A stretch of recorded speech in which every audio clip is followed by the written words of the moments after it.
RMC Running. Benoît Boutron. Salut à tous, bienvenue dans RMC Running, le podcast d'RMC destiné à tous les passionnés. De la course à pied avec Yohan Durand, notre portugais à moustache, qui est là en direct du stage d'entraînement. Salut Yodu. Bon dia. Comment ça va les amis? Ça va. T'as ton parapluie, tout va bien?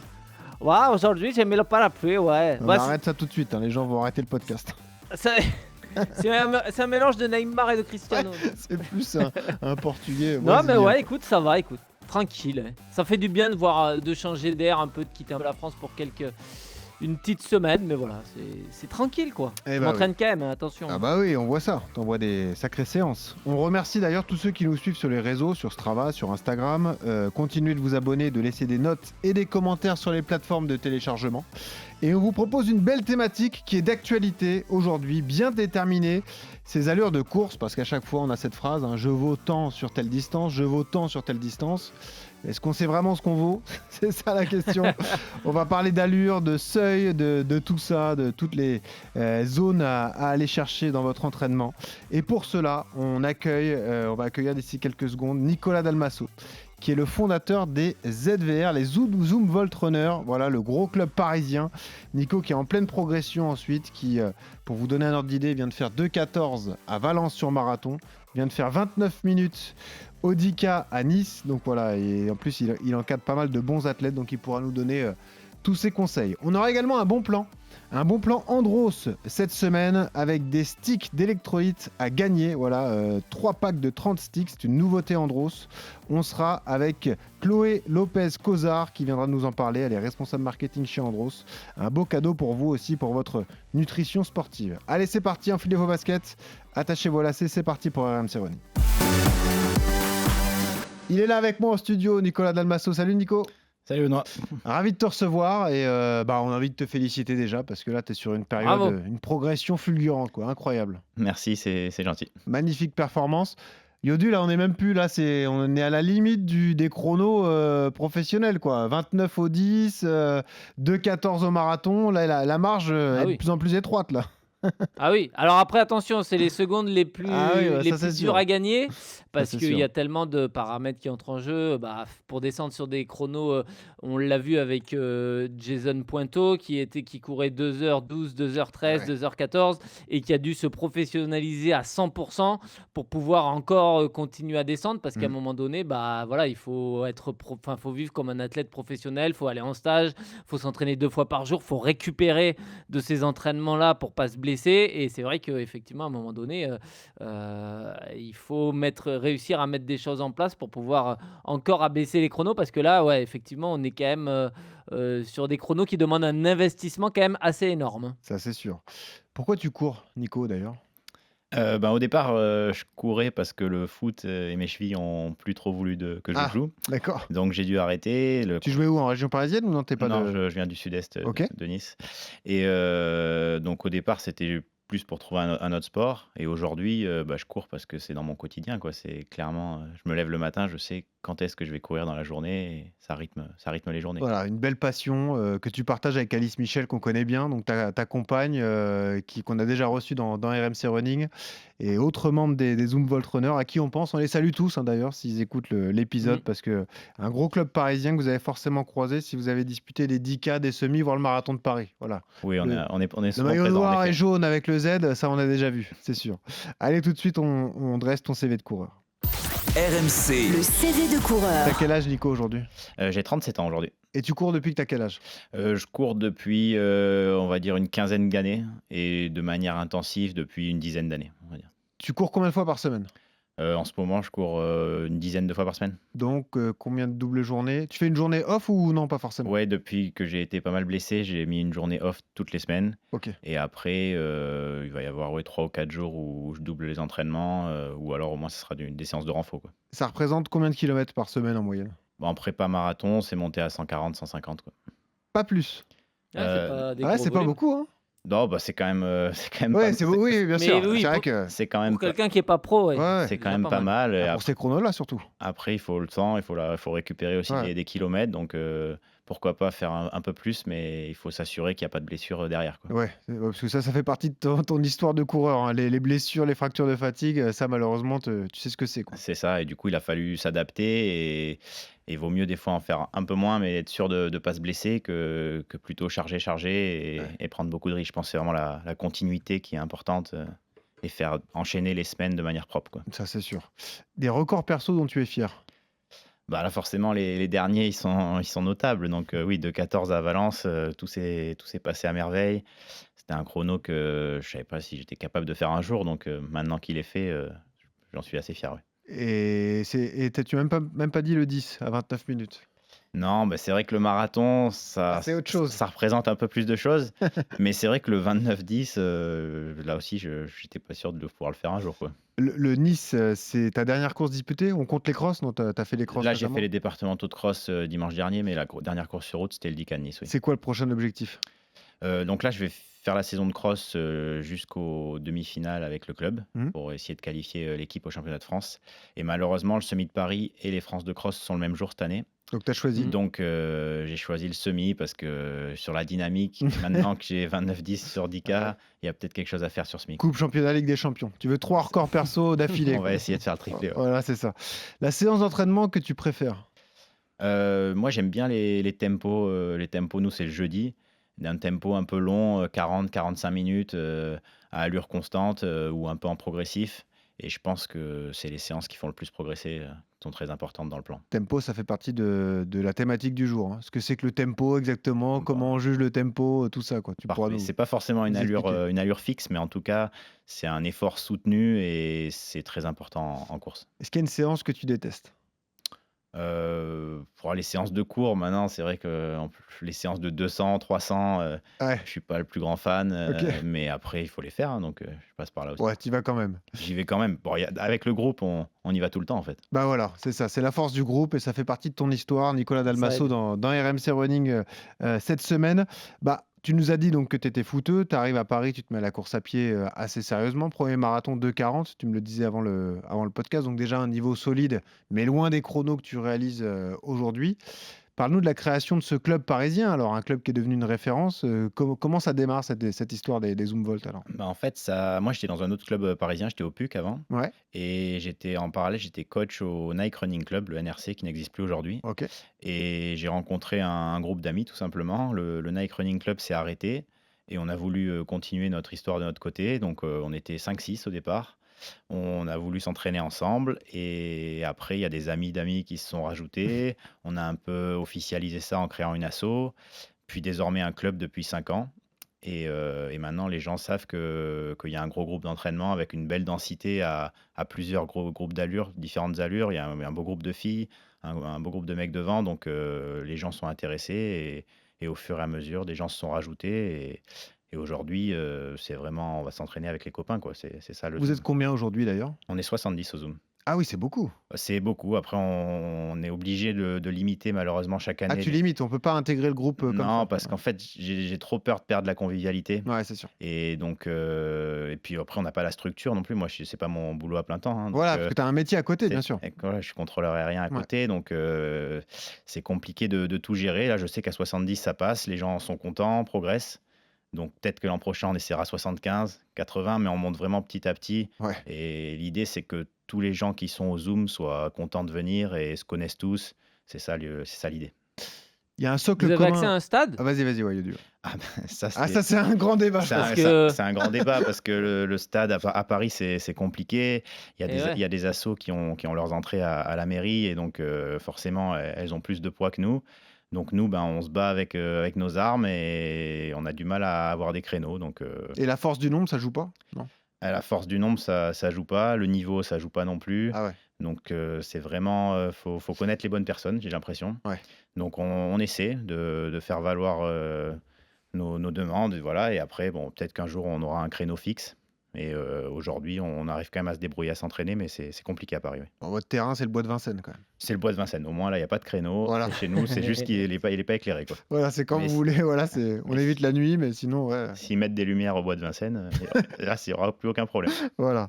Il y a un socle commun d'entraînement parce qu'il y a des étapes importantes dans une saison. On le voit dans RMC Running aussi. Il y a le marathon de Paris, il y a des courses mythiques comme ça à faire. Donc, comment tu construis les plans d'entraînement? Est-ce que c'est le même plan pour tout le monde et tu adaptes les allures ou est-ce que tu fais un plan pour le gros groupe d'entraînement, un autre plan pour le groupe de qualité filles et puis un autre pour les autres? Comment ça marche d'ailleurs? Comment tu coaches tout ça? Non, j'essaie de faire. En gros, il y a 2 ou 3 plans d'entraînement en parallèle. Souvent, il y a une prépa marathon. À l'automne, c'est pour Valence en général. Ouais. Au printemps, c'est pour Paris. On a toujours du monde là-dessus. Et après, l'idée, c'est de faire d'imbriquer les plans les uns dans les autres pour que les séances soient assez similaires. Par exemple, s'il y a 12 fois 1000 pour les prépas marathon et 6 fois 1000 pour l'allure 10, ben, il y a des gens qui vont pouvoir courir ensemble. Et en fait, le but, c'est que personne court tout seul. Ouais. Donc, que les séances s'imbriquent les unes dans les autres. Et comme ça crée de l'émulation. Et même des gens de différents niveaux peuvent courir ensemble, peuvent s'entraider sur les séances. Et c'est vraiment ça le but du Zoom, c'est que tout le monde s'entraide. Et clairement, l'émulation positive, elle fait partie de la performance, quoi. Ça crée que du positif et les gens progressent grâce à ça, j'en suis convaincu. C'est la force du nombre, hein, Johan, on en parle souvent, mais Ouais, l'intérêt c'est de vrai. s'entraîner en groupe, je sais pas, Nico, d'ailleurs, tu pourrais nous donner ton expérience, mais est-ce que tu aurais atteint ce niveau-là si tu t'entraînais tout seul dans ton coin? Il n'y a pas de certitude. Bon, il y a la certitude Ah, que, t'es que, sûr que non? que sûr que non, non, je pense pas. En Ouais. vrai, nous, on se tire tous vers le haut, c'est une certitude. Ouais, c'est sûr. Ouais. Johan, c'est important comme ça, quand on atteint une sorte de plafond de verre, d'aller chercher comme ça du groupe, de la densité pour aller repousser ses limites encore un peu plus? Ouais, et puis surtout, il y a le côté social qui est super Ouais, important parce que bien sûr. même au-delà des séances où effectivement tu peux partager des allures et partager des trucs, moi je le vois avec mon groupe à Bergerac, malheureusement, bah, il y a pas d'athlètes de mon niveau, mais par contre, ne serait-ce que faire l'échauffement avec eux, faire la récupération, en baver sur la même séance, même si tu vas pas sur les mêmes allures, ou faire des fois des footings en EF ensemble, bah, tu vois, ça me motive à aller m'entraîner, si je devais prendre mon sac et y aller tout seul et tourner comme un fou tout seul autour de la piste. Et voilà, il y a ce côté social, tu as l'impression tu es dans le même bateau, même si effectivement il y en a qui vont plus vite que d'autres. Non, non, ça aide, ça booste, ça s'encourage et puis tu es un peu plus motivé. Et quand tu as la chance d'avoir des gens du même niveau, Mmh. ça aide encore plus. Après, la frontière, elle est difficile à trouver entre euh, pas tomber dans l'esprit compétition à chaque séance et progresser, pousser les limites, tu vois. Et des fois, la frontière, elle est fine et tu peux te blesser, tu peux vite basculer sur un côté un peu surentraînement si tu t'entraînes avec des gens un peu plus forts que toi ou si tu as tendance à vouloir en montrer tout le temps à l'entraînement, tu peux vite exploser, ouais. Ça, c'est Faut une faire bonne attention. remarque. Parce que même si vous êtes des athlètes de qualité dans le groupe élite, bah, tu vas peut-être un peu plus vite que les autres. Donc, comment vous faites sur les sorties longues? Là, c'est chacun fait sa vie et fait ce qu'il veut sur les allures. Comment ça marche d'ailleurs? Non, non, moi j'essaie vraiment de dire à tout le monde de rester ensemble, quitte à ce que les meilleurs soient peut-être un peu en dedans. Ok. Mais en fait, ils en tireront des avantages aussi si tout le monde fait exactement son allure à la seconde près. Bon, bah forcément, il n'y a plus de groupe, on n'a pas exactement le même niveau tous, mais dans un groupe, le groupe de devant, par exemple, il y a des gens en 31-0 et d'autres en 30 ou en 29-50. Je pense que tous ces gens peuvent s'entraîner ensemble quand Ouais. même assez souvent, quoi. Donc, j'essaie d'alerter justement sur le fait que personne ne se mette des tirs à l'entraînement pour montrer Ouais. qu'on est le meilleur, quoi. C'est pas l'idée. T'imposes une allure sur les séances de 1000, de 2000, Non, comme non, ça? moi j'impose pas trop d'allure. Je veux vraiment qu'ils fassent un peu au ressenti et qui leur donner un peu d'autonomie justement Mhm. pour qu'ils apprennent à connaître leurs allures du jour parce qu'en fond, c'est pas des professionnels, on n'est pas pro, donc avec la fatigue, le travail, peut-être que l'allure du jour, elle n'est pas celle de la semaine d'après, donc c'est quand même important de se connaître et un peu de leur laisser de l'autonomie là-dessus. Comment tu recrutes? Est-ce qu'il y a un niveau de performance requis justement pour que les personnes ne se retrouvent pas seules sur les séances? Non, nous, il n'y a pas de chrono requis, il n'y a pas de minima requis pour entrer Ouais. au Zoom. Par contre, quand quelqu'un veut venir, on essaie qu'il soit directement dans un groupe d'allure. Ouais, Le faire venir au Zoom pour qu'il court seul, ça n'a aucun bien intérêt sûr. pour nous, pour lui.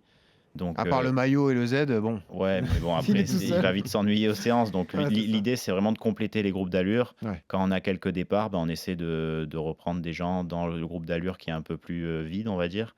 Et c'est comme ça qu'on fonctionne. Et après, avec aussi s'il y a une connaissance déjà dans le groupe, forcément, ça peut aider parce qu'on a beaucoup de demandes, on est obligé de refuser du monde et c'est Ouais. toujours compliqué de refuser quelqu'un qui est passionné, qui a envie de courir. C'est dommage, mais on peut pas accepter tout le monde malheureusement si on Ouais, veut c'est garder sûr. la convivialité, quoi. Toi, tu es coach et athlète, donc tu réalises tes records perso. Et est-ce que tu as le même sentiment quand tu vois tes athlètes qui font un record perso? Est-ce que c'est un sentiment différent? Est-ce que tu as une fierté particulière, un bonheur particulier de voir les mecs que tu entraînes ou les filles que tu entraînes parce que tu as un gros groupe féminin, aller claquer un gros RP, souvent qui peut-être qu'eux-mêmes ne pensaient pas qu'ils étaient capables d'atteindre ce niveau quand ils sont rentrés dans le Zumboldt Runner et que finalement ils atteignent ce niveau? Comment tu le vis, toi, en tant que coach? Non, bon, c'est quand même différent que moi en tant qu'athlète, mais par contre, oui, je suis très content. C'est sûr que tout le monde au Zoom progresse et les chronos sont de mieux en mieux au fil des années. Et surtout, moi, je vois les progressions, quoi. Je vois Ouais, que des gens qui sont arrivés il y a 5 6 ans, maintenant, ils valent 4 5 minutes de moins sur 10 kilomètres. c'est énorme Notre sur 10 groupe de km. filles Ah ouais. qui est en 34 minutes aujourd'hui pour la plupart, quand Ouais. elles sont arrivées, elles valaient 40 41. Ah Donc oui. aujourd'hui, les voir en 34 et les voir rivaliser avec les meilleures françaises, forcément, c'est un peu de fierté et je suis super content pour elles, quoi. Ah, c'est beau, Ouais. c'est la force du groupe, donc on Vous y vous le arrivez dit. sans piste, alors arrêtez de En vous plus, plaindre, hein. Ça sert à tu rien vois, d'en la chercher piste, en une, fait, hein. ça sert à rien. Ça sert à rien, quoi. Ouais, c'est ça, ouais. Si tu avais moins de contrariétés, ce serait peut-être différent au niveau de l'entraînement. Non, mais c'est vrai que c'est assez marrant. Allons-y sur la thématique du jour, Johan. Donc, déterminer ses allures d'entraînement et de course avec ces problématiques qu'on a tous, qu'on démarre le course à pied ou qu'on soit coureur régulier. Comment savoir exactement sur quelle allure partir, quelle allure se fixer pour n'importe quelle distance, qu'on soit sur semi, sur 10 ou sur marathon? Les conseils principaux que tu peux donner, après on va affiner de plus en plus dans ce podcast avec Nico et avec toi, mais déjà les conseils globaux quand on démarre la course à pied et qu'on veut se déterminer une allure d'entraînement et de course. Bah, après, il y a des principes, qui sont assez simples, mais si t'as pas de chrono, récent, si t'as pas participé à un 5, un 10 kilomètres ou si tu démarres la course à pied, le conseil de base que je vais te donner, c'est quand même de faire un petit test de terrain pour estimer au mieux tes allures de course, ou ta VMA, tu vois? Parce que à partir de là, on va quand même pouvoir dresser un peu ton profil de coureur et t'aider à comprendre, qu'est-ce que, tes allures en endurance fondamentale, tes allures, ton temps possible aux 10 kilomètres, au semi, ton travail au seuil et potentiellement ton chrono sur marathon. Ça va un petit peu te guider. Tu peux travailler, on va en parler, je pense, avec ta fréquence cardiaque.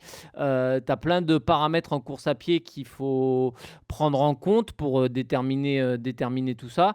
Et après, si tu as aucun de ces outils, après, c'est les sensations. Tu vois, on sait très bien qu'un footing en endurance fondamentale, ça veut dire quoi? Ça veut dire que tu peux avoir une discussion stable, confortable, tu as une discussion tout à fait normale, tu as un RPE un ressenti à 2 ou 3 sur 10. C'est assez simple. Une endurance active, c'est un peu plus soutenu, mais tu es quand même en contrôle. Tu peux quand même un petit peu parler à base de phrases courtes avec un RPE, par exemple, à 4 sur 10.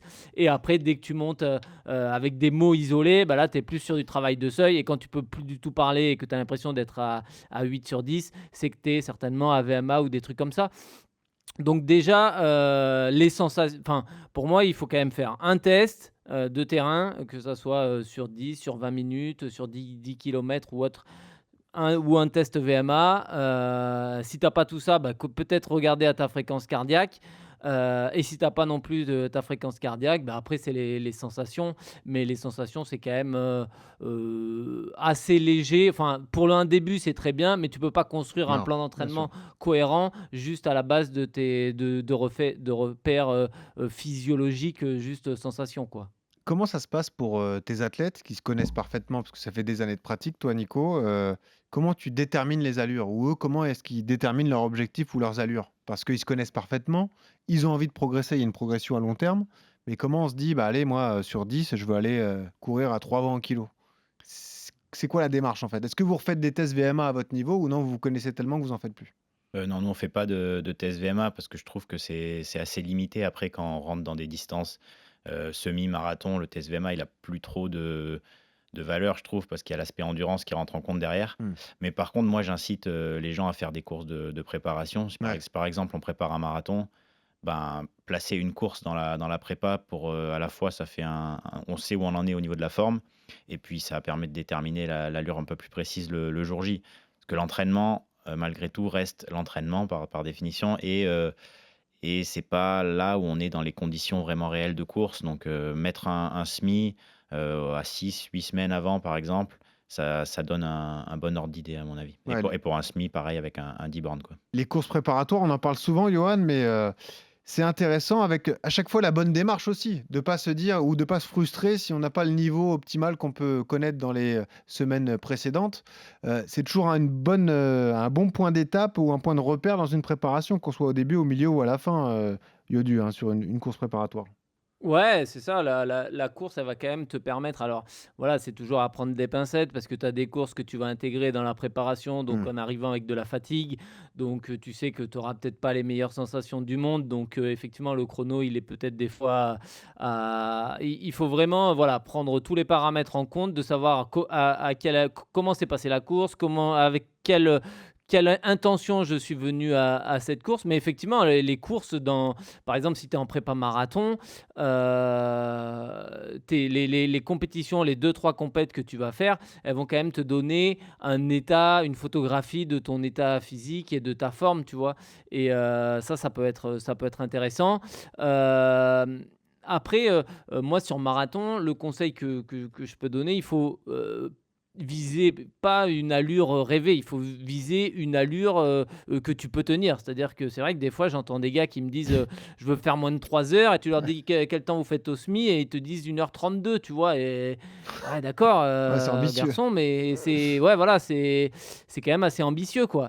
Donc voilà, il faut pas se baser sur des allures rêvées, de se dire: «Ah non, je veux faire moins de 3 heures ou moins de 3h30 parce que, j'ai des amis qui ont fait ça». Non, il faut courir par rapport à son potentiel et créer un plan d'entraînement adapté à sa forme. Et effectivement, après, rien n'empêche comme je le dis souvent dans les prépas marathons, de modifier et de moduler les allures en fonction du ressenti. Ça peut être modulé à la hausse ou aussi à la baisse, suivant comment je me sens. Parce que effectivement, on sait que, par exemple, pour tes sorties marathon, tes allures spécifiques et allures cibles, normalement, tu dois les terminer en contrôlé, tu vois? Ouais. Tu dois pas avoir de dérive, cardiaque, tu dois pas avoir d'explosion. Si jamais sur un 2 fois 25 minutes allure marathon, en milieu de prépa, tu arrives pas à tenir ça déjà, bah, là, c'est que effectivement l'allure, elle est peut-être, l'allure visée, elle est trop rapide et il faut peut-être, réduire la voilure. Donc, dans la prépa, les sorties vont t'aider, les compétitions vont encore plus t'aider parce que là, on aura vraiment un temps de passage et donc du coup, après, il faut jongler par rapport à tout ça, ouais. Ça, c'est dur, je trouve, quand on commence le marathon, de déterminer son allure qu'on peut tenir sur 42 kilomètres. Parce qu'il y a toujours les équivalences. Il y a ces fameuses applis, tu vois, d'équivalence. Tu rentres ton temps au semi, eux, ils font un Mmh. calcul, ils rajoutent un peu de pourcentage, ils te disent le chrono que tu peux espérer comme ça sur marathon. Mais en fait, tant que tu n'y as pas goûté, c'est délicat de définir une allure marathon, Nico. Parce que comme le dit Johan, en prépa, tu peux très bien faire des blocs comme ça de 5, 6, 10 kilomètres. Deux blocs de 10 kilomètres, ça arrive sur des sorties longues. Tu peux finir bien, mais pas non plus très à l'aise, et te rendre compte le jour J que bah, en fait, ces allures étaient beaucoup trop rapides, même à l'entraînement, et que tu es allé dans le mur parce qu'en fait, l'allure que tu as visée elle était beaucoup trop haute pour toi, quoi. Ah oui, non, c'est sûr. Après, on vise toujours on a un objectif en début de prépa, au début des 10 semaines. Et après, il faut être suffisamment lucide, réaliste pour l'affiner, si besoin, au fil de la prépa.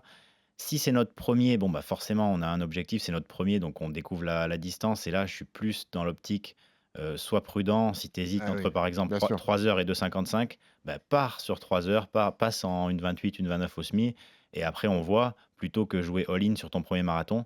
Si tu as un peu plus d'expérience, peut-être qu'on peut prendre quelques risques en plus parce que tu maîtrises la nutrition, tu maîtrises d'autres paramètres. Parce que le marathon, il n'y a pas que l'allure aussi. Ouais, Il n'y a pas que l'entraînement, il y a ouais. aussi tout l'aspect nutrition il faut prendre en compte. Donc voilà, le marathon, c'est une épreuve compliquée, il y a beaucoup de paramètres et je pense que vraiment, il faut être lucide sur quoi préparer, avec quel objectif, quoi. Ouais, c'est sûr, Johan, que c'est une aventure particulière, le marathon. C'est peut-être plus facile de se calibrer, d'ailleurs, Yodu, sur semi et sur 10. En tout cas, les repères sont plus faciles à aller chercher, d'ailleurs.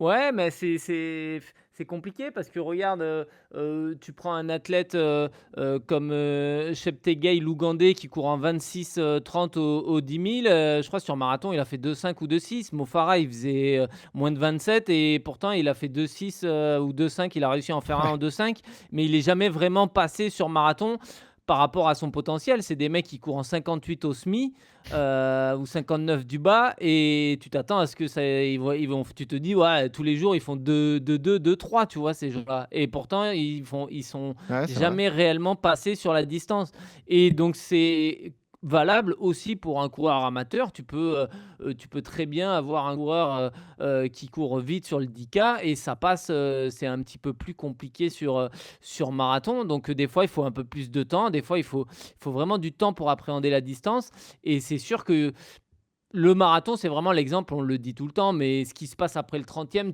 tu jamais, jamais prêt à savoir ce qui va se passer. Tu as beau t'entraîner comme tu veux, tu connais pas cette sensation, tu as du mal à la retranscrire, même à l'expliquer Mm. et effectivement, il y a que en faisant un marathon que tu peux la connaître et donc des fois, effectivement, avant de l'apprivoiser, il faut 4, 5 marathons.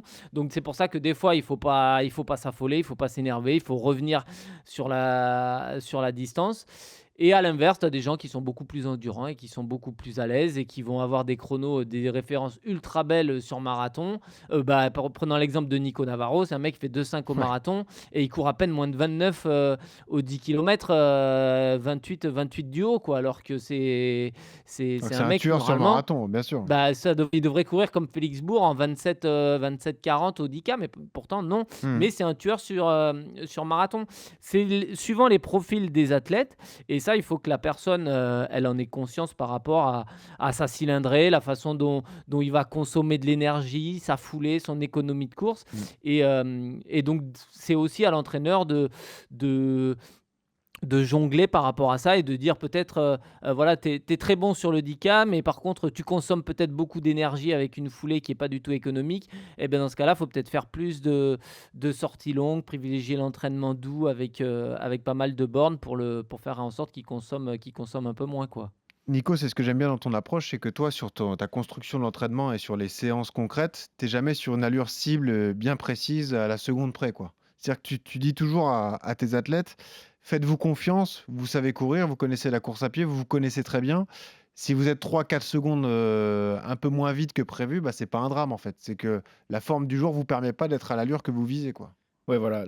Pour moi, l'important, c'est vraiment d'enchaîner les séances, surtout en prépa marathon, surtout Ouais. pour cette distance. C'est d'enchaîner 3, 4, 5 semaines régulières avec des séances bien finies et complètes, quoi. Parce que si le risque à donner une allure fixe, c'est que le mec il parte sur l'allure et il explose et du coup la séance Elle est foutue. elle est foutue. Alors que s'il fait tout en progressif, en partant un peu plus prudemment et qu'il finit la séance, déjà ça va lui donner confiance parce qu'il va finir plus fort et ensuite la séance sera de qualité, quoi. Donc si on veut toujours partir sur la bonne allure, il y a des jours où ça peut pas passer parce Mais que comment tu avec la contrôles? C'est à la sensation? Tu fais ça à la fréquence cardiaque? Comment tu juges que tu es la bonne allure du jour, quoi? Non, la fréquence cardiaque, il y en a qui bossent avec, mais moi, je regarde pas, toutes les fréquences cardiaques des athlètes. Mmh. Mais par contre, en fait, je leur conseille toujours s'ils ont un doute, partir avec l'allure la plus faible. S'ils ont un doute Toujours, à 5 secondes ouais. près entre Toujours la entre prudence 2 alors. allures, toujours la prudence et tu finiras plus fort. Si, par exemple, 3,30, 3,25, tu pars en 3,30 et à mi-séance, tu fais un petit bilan de voir où tu en es, de manière lucide, là encore. Si tu as 4 blocs de 5 km, tu fais un petit point après le deuxième. Est-ce que tu es capable d'accélérer? Est-ce que tu es capable de maintenir? Ouais. Donner la bonne réponse et là, tu vois. Et comme ça, si tu es capable d'accélérer, bah, tu seras content et tu auras fini à la bonne allure. Et si tu pas capable d'accélérer, ben, heureusement que tu es parti 5 Voilà. secondes moins vite, comme ça, tu as fini la séance, quoi. Ouais, parce qu'on a tous connu ces séances, Johan, où on part trop vite, on explose et du coup, bah, à mi-parcours, à la moitié des fractionnés, bah, t'es foutu et tu dois mettre le clignotant Ouais. parce que tu t'en peux plus, quoi. Ouais, et ça, c'est pas bien parce que pour la confiance, En ça te met plus, pas ouais. du tout en confiance quand tu sors d'une séance comme ça où tu as bâché, bah, t'es un peu quand même 6 pieds sous terre. Et puis, si tu te bats, si tu te bagarres, parce que on en connaît hein, des mecs qui luttent et qui vont terminer Ouais, vraiment au fond d'eux-mêmes pour pouvoir passer la séance. Sauf que l'entraînement, c'est une globalité et normalement, bah, tu fais ça le dimanche, normalement le mardi, bah, tu repars sur un nouveau cycle avec un nouvel entraînement le mardi. Sauf que là, tu es allé tellement puiser dans des ressources, genre c'était comme si tu étais en mode compète. Donc derrière la séance, il va falloir l'adapter. Ça va te demander peut-être 4-5 jours de repos parce que tu es allé trop vite. ouais. Et du coup, il n'y a plus trop de cohérence dans le plan d'entraînement. Il vaut mieux respecter ses allures et des fois baisser un peu le pace. Mais par contre, tu peux enchaîner comme Nicolas dit, l'entraînement, la globalité de l'entraînement, c'est plus important que réussir une séance comme ça de temps en temps à fond. Vaut mieux faire le dimanche une belle sortie, le mardi une belle séance, le Mm. jeudi encore une belle séance, etc. C'est quand même mieux comme ça. Donc, contrôler ses allures et viser des allures réalistes, c'est quand même la base d'une progression pour être régulier le plus possible. Ouais. Nico, tu m'as parlé de tempo, ta séance préférée. C'est quoi la différence entre le tempo et le seuil? Où est-ce que tu la places? Le tempo, c'est au feeling, le seuil, tu te rentres un peu plus dedans, le seuil, c'est plutôt l'allure semi, alors que le tempo, c'est juste en dessous. Comment tu vois ça? Bon, c'est un peu des termes qui veulent tous dire Ouais, la c'est même pour ça. chose, hein. En C'est pour vrai, ça. Endurance active, tempo, voilà, tout ça, ouais. c'est Ouais. c'est pareil. Après, on parle beaucoup dans ce moment SV1, SV2, mais Ouais, en voilà, fait, c'est ça. ça, c'est des valeurs qui doivent être calculées en labo ou avec Qu'est-ce que ça veut dire des SV1, des SV2 tests d'ailleurs? lactate. Donc, si tu marques tes allures SV1 ou SV2 sur les plans, il y a de fortes chances que je reçoive 30 messages, Ouais. «C'est quoi mon allure?» quoi. Mais c'est quoi l'idée d'SV1, SV2? C'est début de seuil, fin de seuil? C'est quoi? Ouais, c'est ça. En gros, on peut On est au dire début de l'allure semi et à la fin, on est proche du 10 km, le SV2? C'est ça l'idée? SV2, c'est plutôt, allure semi plus plus, on va dire, D'accord. et SV1, c'est plus une allure où on est en contrôle, C'est le où ouais, on peut tempo. durer longtemps, quoi. Ok. 50 minutes, ça va être plutôt du SV1. Voilà, 50 minutes SV1, on pourrait dire, mais moi je l'appelle tempo 50 Voilà. minutes. C'est plus simple. C'est ça. Et après, en fait, le but, c'est que je vais le mettre beaucoup de fois dans l'année sur les plans, et la personne, peut-être que la première fois, il va pas savoir ce que c'est. Il va peut-être partir trop vite. Ouais. Il va peut-être louper sa séance. Donc, à court terme, ça sera une séance loupée, mais à long terme, il aura appris ce qui était son allure. Et donc, pour la prochaine fois, eh ben, il saura qu'il faut partir un peu moins vite. Et du coup, il aura gagné en expérience et du coup en compétences aussi, quoi. Parce que Johan est comme ça, moi je le vois parce qu'il me coach depuis des années, mais il accorde une importance immense à ce fameux seuil, ce tempo, si tu veux. Comme on veut, on peut prendre le terme qu'on veut, mais il y a toujours du seuil dans une prépa, que ce soit du 10, du semi ou du marathon. Pour toi aussi, c'est le cœur du réacteur, quelle que soit la distance qu'on prépare. Ce sont ces séances-là qui sont importantes parce que tu travailles comme ça, justement, une allure qui au départ n'est pas non plus une allure trop difficile, mais qu'il faut quand même tenir sur une certaine durée. C'est là-dessus que tu construis tes prépas aussi? Ouais, les prépas tournent beaucoup autour de ça. Par exemple, moi, entre le marathon de Valence et mon 10K, j'avais plus T'as trop pas fait de spédis, quoi. j'ai plus trop l'envie de faire des spédis parce que Ouais. mentalement, j'en avais lâché beaucoup de cartouches pour Valence. Ouais. Du coup, bah, je me suis contenté de garder un certain volume et de faire quelques séances au seuil, parce qu'aussi, quand on met ses chaussures pour faire une séance de seuil ou de tempo, c'est pas la même que quand on va sur la piste. On sait que ça va pas être trop dur. C'est vrai. C'est Donc, moins dur, ouais. C'est vrai mentalement, qu'il y a un aspect psychologique on aussi. lâche moins de Ouais. cartouches aussi, Ouais, c'est et vrai. c'est quand même important, parce que si toutes les semaines, le jeudi, on a peur d'aller à la séance, ben, à un moment, c'est pas viable sur le long terme, quoi. Donc, il faut que ça reste un plaisir. Et en fait, on peut travailler tout en restant en confiance et pas exploser à la fin de la séance, quoi. C'est quand même important. Ouais. Johan, t'es d'accord avec ça?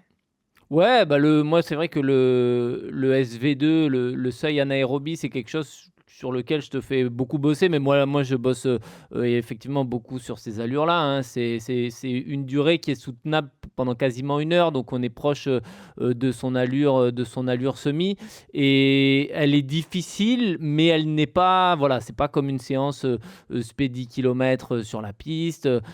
C'est vrai que tu sens que tu es un petit peu en prise, mais t'es pas, tu peux discuter. Ça revient à l'effort que je disais tout à l'heure, où tu peux parler avec des mots isolés isolé, tu peux tenir 2-3 phrases, mais tu vas pas tenir une conversation comme tu peux le faire sur le SV1 qui, lui, c'est plus ton grosso modo, ton footing un peu actif, un peu tempo, où tu es à 70-75% de ta fréquence cardiaque max, donc tu es quand même un peu en contrôle.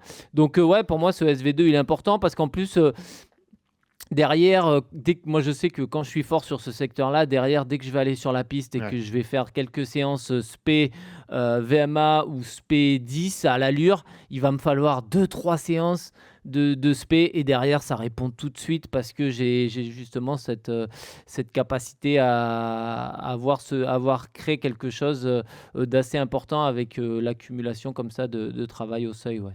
Vous avez des coureurs que vous coachez qui sont ultra attachés à la fréquence cardiaque? T'en as des mecs, des obsédés ou des filles qui sont obsédées comme ça par les zones de fréquence cardiaque, de se dire oh là le cardio est trop haut, là faut que je fasse attention, etc. ou pas trop? Bon, il y en a qui surveillent, plutôt des garçons, on va dire. Mais de là à tout baser les allures sur ça, non, il y en a pas trop quand même. Ils se connaissent suffisamment, je pense. Je pense qu'ils regardent après coup, après les séances pour voir où ils C'est en plutôt de étaient. l'analyse post-séance. Ouais, mais Ouais. pendant la séance, je suis pas sûr qu'il y en a qui gèrent tout à la fréquence. Ouais, parce que Johan, toi aussi, t'es pas un grand fan de ça. C'est pas une donnée essentielle pour toi. C'est plus une donnée d'analyse, comme on l'a dit, après Ouais. l'entraînement, plutôt qu'une donnée à prendre en compte en pleine séance ou en pleine course. Ouais, je le regarde plutôt après coup et par contre, ça peut m'aider à des fois à mieux comprendre la séance et à me dire ouais, en fait la séance elle m'a paru dure mais elle était dure, tu vois. Des fois, c'est peut-être la tête qui a du mal t'as du mal à te motiver, tu sais. Des fois, typiquement quand tu peux aller faire ce travail au seuil, des fois t'as peut-être moins envie et effectivement, tu vas regarder la FC et effectivement en fait t'es pas monté. Tu regardes après coup et tu te dis ouais bah en fait c'est juste la tête, elle a pas voulu trop y aller, la FC elle est pas trop montée et des fois par contre tu vois des dérives assez importantes et tu avais l'impression de vraiment piocher et là il faut faire attention parce qu'effectivement la séance peut laisser un petit peu plus de traces parce que normalement une séance au seuil effectivement le but c'est un effort qui est quand même assez soutenable et qui va. C'est ça l'avantage, c'est que ça va pas créer une fatigue de dingue comme quand tu vas faire une spé sur la piste. Ouais. Donc, ouais, corréler tes sensations, les chronos et l'AFC post-course, moi, c'est quelque chose que je fais pour tirer un peu une conclusion de la séance que j'ai faite. Ouais. Là, Nico, tu as un objectif en tête pour le Summit de Paris. Tu aimerais faire un petit 1h04, voilà, vraiment être proche des 1h04.0, voire peut-être, je sais pas, même un peu en dessous. J'imagine 1h03.57, tu dois signer, j'imagine. Ah, je signe Direct. ouais. Voilà. Donc tu connais tes allures que tu dois viser pour ce jour-là. Est-ce que tu vas les travailler spécifiquement? Comment tu vas faire tes entraînements là jusqu'au Summit de Paris? Déjà, c'est rythmé par les crosses. Il y a 2 tours de cross là, tous les Alors là, 15 pour jours. déterminer les allures. Voilà, donc là, on va pas. Mais bon, ça constituera de très bonnes séances. Ouais. Et après, j'essaierai, oui, de placer 2 ou 3 spé semi. Alors, il y a une 3x3 km, mais elle n'est pas évidente à tenir. Mais voilà, donc par exemple. Donc là, sur celle-là, tu pars sur la zone que tu vises, quoi. Donc vraiment Là, voilà, mais ça, c'est vraiment 1 ou 2 séances avant les courses, quoi. Je D'accord. pense qu'il faut pas en faire beaucoup plus. Au marathon, tu as les sorties longues, je sais pas, 2 fois 10 km ou 4 fois 5 km. Il y a des séances clés comme ça, mais il n'y en a pas énormément. Il n'y en a pas une toutes les semaines pendant 6 semaines, quoi. Ah, donc pour toi, toutes les sorties longues d'une prépa de 12 ou 10 semaines de marathon, les allures marathon, elles sont évolutives, donc il ne faut pas être à l'allure marathon qu'on vise le jour J, je sais pas, 6 ou 7 semaines avant, quoi. Moi, je mets de l'allure dans mes plans marathon. L'allure 42, elle apparaît à la 6e semaine à peu près. Ouais, la moitié. Donc, en gros, les semaines 6, 7, 8, il va y avoir de la S42. Mais toutes les premières semaines, je vais pas fixer d'allure parce que déjà, ça sera un peu plus court. Donc, par exemple, si c'est des blocs de 2-3 km le dimanche, même s'il y en a beaucoup, souvent, l'allure marathon, pour des gens qui visent 3 heures, ça va être trop facile. Et donc, ils pourront aller un peu plus vite. Donc, je vais pas les brider. Ouais. Mais par contre, quand on arrive en fin de prépa, là, le but, c'est vraiment d'enregistrer l'allure. Et je pense qu'en 2-3 semaines, il y a moyen de bien enregistrer l'allure. Il n'y a pas besoin de travailler l'allure sur 10 semaines. Ouais. Je pense que c'est un peu trop. Mais Johan aussi, tu as un peu cette démarche, hein. Toi aussi, hein, par rapport Ouais, à au l'allure début, marathon et une prépa. Ouais. Ouais, parce que je fais une prépa un peu générale pendant 3 semaines où tu vas justement travailler ces allures tempo progressives pour commencer à monter effectivement sur des sorties longues qui partent de 20 à 22, 24, 26 de façon assez progressive comme ça. Et effectivement, non, je mets pas trop d'allure dès le début parce que sinon tu es obligé de faire des petits blocs. Effectivement, au début, tu vas mettre 3 fois 3000 à allure marathon, mais pour certains, effectivement, c'est un peu trop facile. Et puis, entrecouper des blocs comme ça, des fois, il vaut mieux mettre une sortie longue directement de 21 de façon progressive. Donc ça peut être, c'est quelque chose que je préfère. Mais effectivement, et puis après, par contre, là où il faut pas se tromper, c'est dans les dernières semaines où quand on dit il faut mémoriser l'allure, c'est là où il faut être hyper prudent. Et il faut que l'athlète il prenne conscience que ça sert à rien de se rassurer. Si tu dois courir à 4,20 ton allure marathon, cours à 4,20 tes sorties, il va pas commencer à te dire allez vas-y, je vais faire mes dernières répétitions à 4,10 parce que comme ça je serai en aisance à 4,20. Non, le corps il faut qu'il mémorise cette allure à 4,20 et rester à 4,20 quoi. Vous avez une autre problématique tous les deux, c'est que le jour de la course, souvent, ça dépend des courses, hein, mais à part à Valence, mais il n'y a pas forcément énormément de densité sur vos allures. Donc, comment vous gérez ça? Comment tu gères ça, Nico, quand tu pars sur un semi ou un 10? Tu te trouves dans un groupe de tête, ça va peut-être un peu plus vite que toi devant. Est-ce que tu accroches pour rester en groupe ou est-ce que tu vas rester focalisé sur ton allure et ton effort à toi? Non, moi, courir en groupe, c'est vraiment l'essentiel dans une course, je pense, c'est très important. Donc déjà, s'il y a pas de densité sur une course, il faut accepter qu'on va peut-être pas viser le record. Moi, j'ai pas suffisamment de marge Ouais. sur mes records pour courir tout seul, Tous les records que tu as établis, c'est parce qu'il y avait de la densité avec toi. complètement. Ouais. C'est où j'étais dans un groupe, 80-90% de la course. Là, Ouais. à Nice, je suis caché jusqu'à À Nice, c'est une densité, 9,2 quoi, et à Valence, jusqu'au 40e quoi. Ouais. Donc en fait, moi je conseille toujours de coller au groupe le plus proche de son allure, mais dans les 2 sens. Même s'il est trop lent, si on vise 4,15 au marathon et qu'il y a personne en 4,15 mais qu'il y a un groupe en 4,17, 4,18, c'est pas grave. Fais un semi dans le groupe bien caché et après tu accéléreras si tu peux au 30-35, mais va Et pas pourquoi? Parce que courir seul, c'est trop dur? parce Parce que qu'on tu te relâches? Parce que tu... non, je pense qu'on laisse plus d'énergie, quoi. Ouais. Tout simplement, on laisse plus d'énergie, on laisse plus de cartouches mentales. Faut toujours... Alors que si on est dans un groupe et qu'on voit 4-5 kills qui sont réguliers à l'allure, après, on peut arrêter de regarder la montre, il y a juste à suivre le groupe, quoi. Ouais. Donc, en fait, ça libère un peu l'esprit et je pense clairement que c'est plus facile. On économise l'énergie pour la fin de course. Ouais. C'est ça la difficulté, Johan, aussi, c'est de... Mais c'est encore une contrainte mentale et psychologique de se dire je lève un peu le pied ou j'accélère un peu parce qu'il y a un peu de densité devant moi ou derrière moi et là, comme ça, je serai plus à l'aise dans la course, quoi. Ouais, mais l'effet de groupe, il est quand même important. Alors, c'est toujours moindre, l'aspiration, c'est quand même moindre que ce qu'on peut retrouver en vélo ou quand tu roules à 50 et que tu es en peloton. Effectivement, quand tu es en sixième position, tu fais 20% du travail que fait le mec devant. En course à pied, c'est quand même beaucoup moins que ça. Mais malgré tout, voilà, tu es un peu protégé, tu es bien, tu n'as pas à gérer les allures. Et je le rejoins tout à fait sur ces stratégies-là. Des fois, quand il y a du vent, je me revois sur certaines courses me dire bon je regarde le chrono, tu pars un peu vite, mais tu te dis est-ce que je verrouille et je m'accroche admettons tu fais la prom classique à Nice où tu as un demi-tour et tu reviens et tu as vent de face à l'aller. Est-ce que vaut mieux ralentir et courir tout seul ou rester dans le groupe et se dire tant pis, ça part un peu trop vite peut-être, je m'accroche, mais par contre je vais profiter d'être à l'abri et puis au retour ça sera vent de dos, ça sera peut-être beaucoup plus simple. Je pense que c'est des stratégies qu'il faut mettre en place, mais l'effet de groupe il est quand même super important et ouais, il faut checker ces paramètres là et le vent en fait partie, l'allure du groupe en fait partie et ça sert à rien d'aller tout seul devant s'il y a un groupe derrière à quelques secondes près. Ouais. Après, vos cas sont particuliers parce que vous courez très vite, mais 95% des gens sont toujours entourés de coureurs. Il n'y a pas forcément de groupe d'allure qui se mettent en place. Comment on sait qu'on est dans le vrai alors au niveau de l'allure sur une course, sur un 10, sur un semi, sur un marathon, Nico? C'est quoi? C'est les sensations? C'est c'est les temps de passage déjà. Ouais. Et après, les temps de passage sont plus importants que l'allure à la montre aussi. Faut bien regarder ça. Ouais, ça c'est sûr. Sur un marathon, je pense que regarder tous les 4-5 km, c'est suffisant. Il n'y a pas besoin d'être collé à la montre. Et même si on est... Ça c'est dur aussi, hein. Ça, c'est dur, mais Ouais. ça s'apprend. En fait, tout ce qu'on dit là depuis tout à l'heure, Ouais, bien ça sûr. s'appelle l'expérience. En fait. L'expérience, C'est tout exactement. simplement. Ouais. Et après, on apprend des erreurs, on fait des erreurs, on apprend. Mais déjà, si on fait sur un semi tous les 2-3 km, on voit même si on a 5 secondes d'avance ou 5 secondes de retard, en fait, ça change rien au chrono final. Donc, je pense que c'est comme ça qu'il faut voir la chose. Après, c'est sûr que les groupes sont un peu plus mouvants au sein du peloton qu'à l'avant des courses, où c'est vraiment au bout de 2 km, on sait où sont les groupes, quoi. Donc, voilà, essayer avec des gens qu'on connaît. Souvent, on essaie de faire des prépas communes aux zones où on est 20-25 sur les courses. Donc, ça permet d'avoir aussi des points de repère. C'est vrai que ça rassure d'être avec des amis sur la ligne de départ avec le même objectif. Parce qu'au moins, sur une grande partie de la course, a priori, si tout se passe bien, vous serez ensemble et vous allez vous... C'est ça, essayer de trouver des points de repère où on peut, quoi. Voilà. Ouais. Après, se dire que le semi, si je fais un semi, rester quand même en confort jusqu'au 15. Voilà, la course démarre au 15. Le marathon, on sait que la course démarre au 30.